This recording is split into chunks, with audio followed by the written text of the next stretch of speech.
Hello, good morning! Today is Friday, so kung taga Middle East ka, wala kang pasok.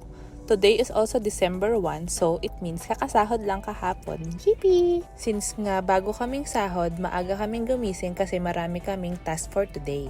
Sa totoo lang, kahit wala kaming lakad, need namin gumising ng maaga kasi magigising na tong mga to.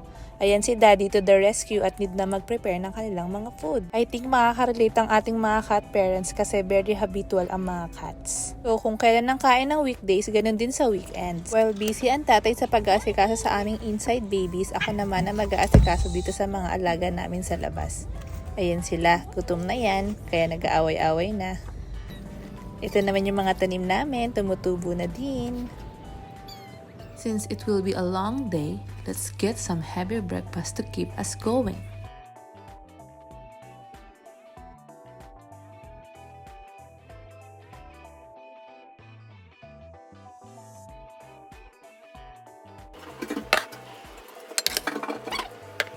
During work days, hindi talaga uso sa amin ang mag-heavy breakfast. Kape lang, palag-palag na. But since off namin pareho during Friday, we are making sure na magkakaroon kami ng breakfast date. Kahit sa bahay man yan, sa McDo, or kahit sa park lang.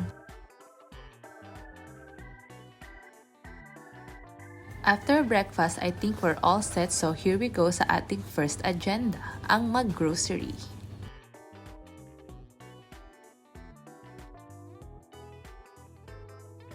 Kakapasok ko pa nga lang nakakita na ako agad ng sale. Sana marami pang sale kasi need na rin namin mag-restock ng mga bagay-bagay.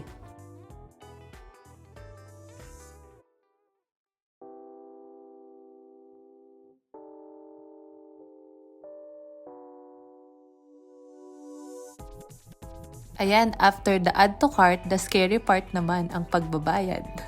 Joke lang, part talaga na adulting kaya sayo-sayo na lang. After mag-rest ng konti, pagkatas namin mag-grocery, ito na kami sa aming second agenda, ang grooming ng aming babies.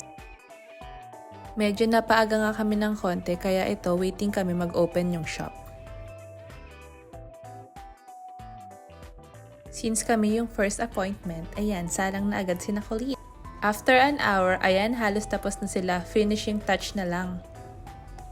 Medyo takot nga dito si Kuya Coco sa nag-blower sa kabila kaya need ng support ni Mami. And tada! Ayan o, ang kukit nila! Fast forward to night time ito at back to normal programming kami ni Daddy. Nagpapakain siya ng pusa namin sa loob, ako naman sa mga street cats.